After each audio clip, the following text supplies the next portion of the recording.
දකුණු දොරටු එන්නේ පාර තියෙන්නේ.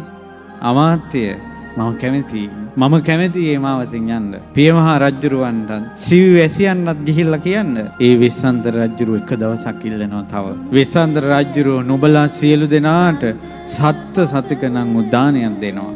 හැම දෙයකින්ම 100 ගානේ දානයක් දෙනවා. ඒ දානේ දෙන්න මට හෙටට දවස දෙන්න. ඊට පස්සේ නුඹලාගේ කැමැත්ත පරිදි දකුණු දොරටුවෙන් මේ වෙස්සන්තර රටින් පිටිවහල් වෙනවා. අමාත්‍ය ගිහිල්ලා කියපන්. අමාත්‍යවරු 60000ක් තමන්ගේ මිත්‍ර කුමාරවරු සිටිනවා. මේ අපේ බුද්ධ ශාසනයේ මහා ශ්‍රාවකයෝය.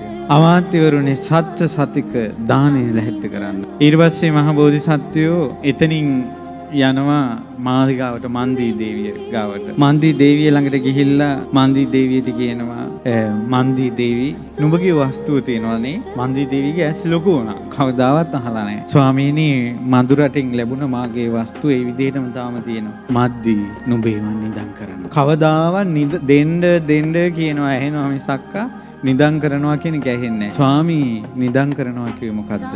මද්දී නුඹේවත් දන් දෙන්න. නුඹ දන් දෙන්න. මේ දරුවන් සමග නුඹ සතුටින් ඉන්න. කවදාවත් ඇහිච්ච නැති වචන. මද්දී නුඹ කැමති නම් තවත් ස්වාමියෙකුට නුඹ මෙතෙක් මට උපස්ථාන කළා වගේ ඒ ස්වාමියා සමග උපස්ථාන කරන්න. මද්දී මාව නුඹ ආදරෙන් බලාගත්තා වගේ අලුතෙන් නුඹ කැමති ස්වාමියාත් ආදරෙන් බලාගන්න. මද්දී මේ වෙස්සන්තර හෙට දිනේ දකුණු දොරටුවෙන් පිටුහල.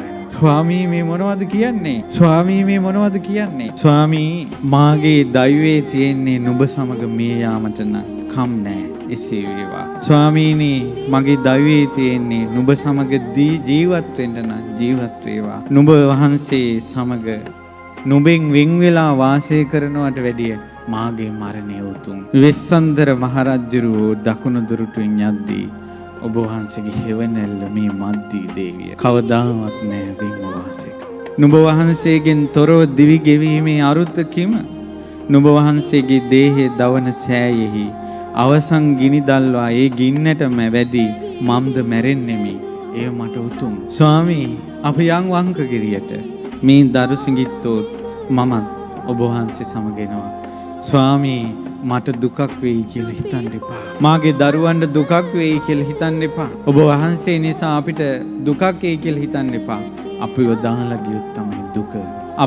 අපෙන් වෙන් වුණොත් තමයි දුක. අපේ සැපය තියෙන්නේ ඔබ වහන්සේ සමග. මම සූදානම් කෙරුවා. ඇලියතා දන් දුන්නාට ඔබ වහන්සේ රටින් පිටුවහල් කරනවා නම් මම සූදානම් ඔබ වහන්සේ සමග ඉන්න.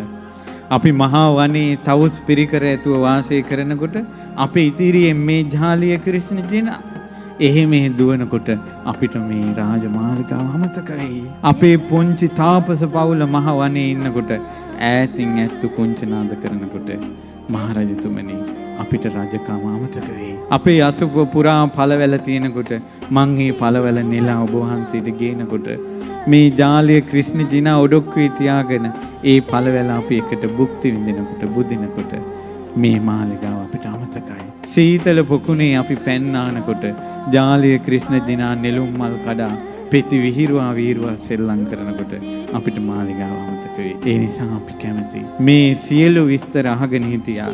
මද්දී මේ පුසති දේවියට මේ ආරංචි ඇවිල්ලා එක පිම්මට දුවගෙන ආවා වෙස්සන්තර රජුගේ මාලිගාවට. එනකොට මද්දී දේවියයි වෙස්සන්තර රජතුමාගේ මේ කතාව ඇහෙනවා.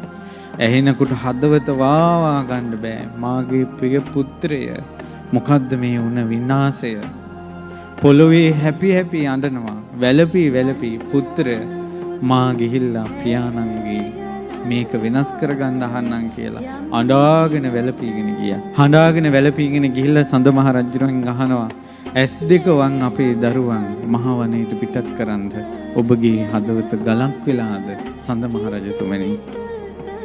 ගිනව දේවිය මේ රටම කිපිලා වෙන දෙයක් නැහැ. ඇයි පුසති දේවිය නුඹ අහලා නැද්ද? අතීතේ රජවරු පුත්‍රයෝ দমনය කරන්න වනයේට යවපු බව. මාගේ වෙස්සන්තර කුමාරයාත් দমনය කරන්න කැලේට යවනවා මිසක් ඔහු මං මරන්නේ නැහැ. ඔහු සිංහයන්ට බිලි දෙන්නේ නැහැ. කොටින්ට බිලි දෙන්නේ නැහැ. මේ වෙලාවේ වෙන කල හැකි දෙයක් නැහැ. අහෝ මාගේ පුත්‍රයාගෙන් වෙන් වෙලා මා කෙසේ සිටින්නද කියලා පුසති දේවිය හඬද්දී වැළපෙද්දී අන්තපුර කාන්තාව මහත්සේ හඬන්න ගත්තා. සඳ මහ රජුරුවන්ගේ මාලිගාවේ සියලු දෙනා එකම මලගමක්සේ හඬනවා. බලන්න පින්වත්නි, මට කල්පනා වුණේ මේ පුසති දේවිය දසවරයක් අරන් සක්දෙවිඳුගේ අගබිසව වෙලා ඉඳලා මනුස්ස ලෝකෙට ආවේ. සක්දෙවිඳුගේ අගබිසව වෙලා මනුස්ස ලෝකෙට ආපු වර 10ක් ඇතුව මනුස්ස ලෝකෙට ආපු පුසති දේවියත් දරු දුකින් විඳින විඳවිල්ල බලන්න, හඬනා හැඬිල්ල බලන්න, වැළපෙනා වැළපිල්ල බලන්න නෑ සක්දෙවිඳුගේ ආසනේ උණුනේ.